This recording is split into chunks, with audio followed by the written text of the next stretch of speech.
It's 2:47 a.m. in a quiet German town. The streets are silent, the kind of silence only found late at night.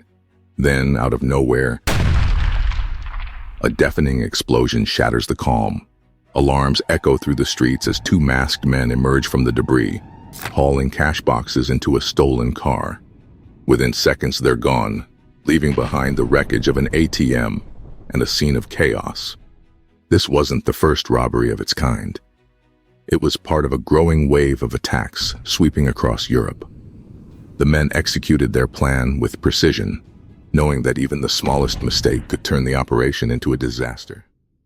A manhunt is underway for a bomber targeting bank cash machines. Police tonight are on alert. Someone used some kind of explosive device to blow up an ATM. But the big questions are, what type of person would blow up an ATM?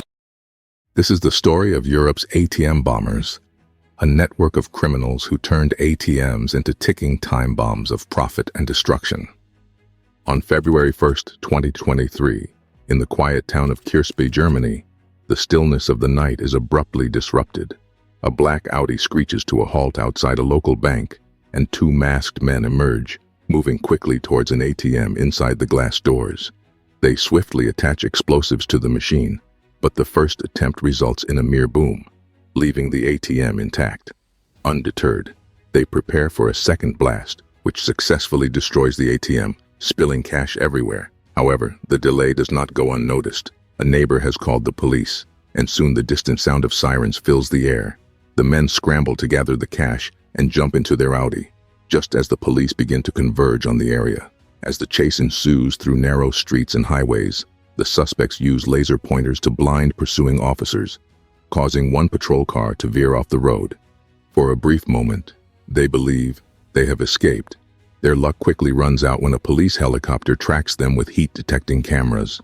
The chase comes to an end when they make a wrong turn and find themselves cornered in a dead-end street. Ditching the car, they flee on foot into a nearby forest, hoping to elude capture.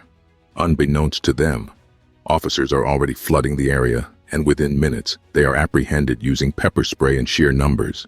The Kirsby incident was not an isolated event. It was part of a troubling trend across Germany. In 2022, over 450 ATMs were blown open, marking the most prolific year for such attacks in the country's history. With most ATMs containing between $20,000 and $60,000, and often protected by minimal security, they became prime targets for criminals. The method employed by these attackers was alarmingly straightforward. By selecting isolated ATMs with low surveillance, they used silicone and industrial-grade hoses to seal the machine's vents before filling it with a volatile gas mixture. A simple spark ignited the gas, triggering explosions powerful enough to destroy the ATMs and sometimes even damage nearby buildings. One notable case occurred in Ganderkesee, where a resident was awakened by a deafening blast. He witnessed flames engulfing an ATM and saw two masked men fleeing with cash boxes. Despite a swift police response and a high-speed chase through the area, the criminals expertly evaded capture, disappearing into the night. This tactic became increasingly frequent, as organized crime networks recognized the high rewards with relatively low risks. As authorities investigated, they discovered that these operations were not the work of isolated groups but part of a sophisticated criminal enterprise. A name kept surfacing in their investigations: Amsterdam. A city hundreds of miles away appeared to be at the center of this wave of explosive heists. As the explosions across Germany intensified, investigators began to uncover a troubling pattern. Time and again, their inquiries led back to Amsterdam. Known for its vibrant culture and picturesque canals, the city also harbored a darker side, a shadowy underworld that quietly flourished beneath its surface. Amsterdam was no stranger to crime. Over the years, it had become a hub for organized syndicates, thanks to its strategic location as a gateway for drugs, weapons, and illicit activities across Europe. Now it seemed these networks had added a new operation to their repertoire: ATM bombings.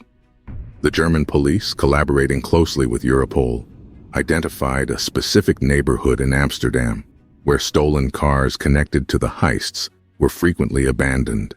Surveillance footage from gas stations and highway tolls often captured vehicles speeding out of Germany and into the Netherlands, disappearing into Amsterdam's labyrinthine streets. One suspect was a young man in his early 20s, living in a modest apartment on the city's outskirts. By day, he held a regular job, blending seamlessly into the fabric of society. However, by night, he played a crucial role in a burgeoning criminal enterprise. He was not alone. Investigators uncovered a growing network of young men, many of whom were recent immigrants or second-generation residents, drawn into this lucrative operation. The structure of the organization was both simple and brilliant. Recruits were trained in safe houses scattered across Amsterdam and nearby cities. Here they practiced assembling and detonating homemade explosives on decommissioned ATMs. Footage recovered later revealed how meticulous these training sessions were. Step-by-step instructions on rigging machines, timing the blasts, and extracting cash within seconds of detonation. This was not a chaotic free-for-all. It was an organized, well-oiled operation with clear roles and responsibilities. Some members specialized in scouting targets, identifying vulnerable ATMs. Others acted as drivers, honing their high-speed escape skills to perfection. At the top were the masterminds, orchestrating everything from the shadows. The operation extended beyond Germany. Reports of similar attacks began surfacing in Belgium, France, and even as far as Denmark. The criminals' ability to move across borders with ease made them especially challenging to track. Yet the trail consistently led back to Amsterdam, a city that was quickly becoming the epicenter of Europe's ATM bombing epidemic. For German authorities, this discovery was both a breakthrough and a source of frustration. They now had a clearer understanding of the organization they were dealing with, but tracking and arresting the suspects would be a monumental challenge. These criminals were not just elusive, they were resourceful, adaptive, and always one step ahead. As investigators would soon learn, the connections between ATM bombings and Amsterdam's criminal underworld ran far deeper than anyone could have imagined. As ATM heists swept across Europe, criminals evolved their tactics into a sophisticated and dangerous operation. What began with gas explosions soon escalated to high-potency explosives capable of leveling entire buildings. In late 2022, a warehouse explosion in Utrecht, Netherlands, exposed a secret training facility for ATM bombers. Inside, investigators discovered disassembled ATMs, caches of explosives, and encrypted devices. Professionally produced tutorials and manuals detailed how to construct bombs and breach machines. This wasn't amateur crime. It was an industrialized operation. The operation's scale extended beyond Utrecht. Training centers disguised as businesses appeared in other cities like Amsterdam and Rotterdam. Recruits practiced detonations, fast cash extractions, and high-speed getaways using real ATM models.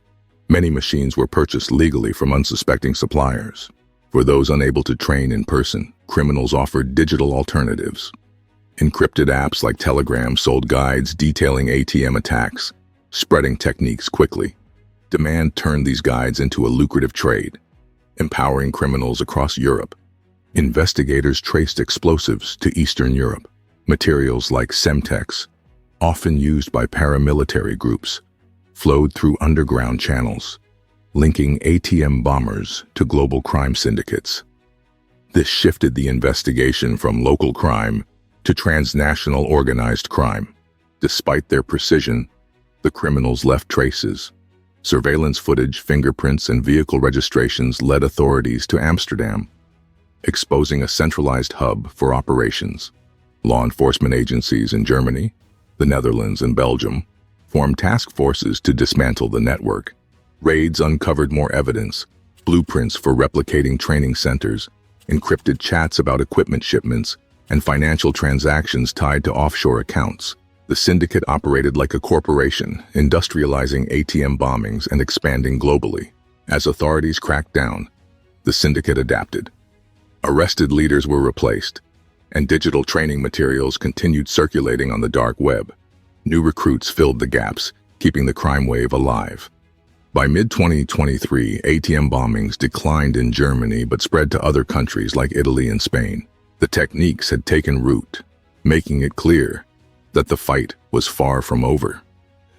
The Utrecht explosion symbolized the dangers of modern organized crime. It showed how criminals could adapt, industrialize, and spread operations across borders. Despite police successes, the scars of explosive heists remained, reminding Europe of the challenges ahead in combating global criminal empires. As investigators unraveled a significant criminal operation, one name consistently emerged: the Mocro Mafia.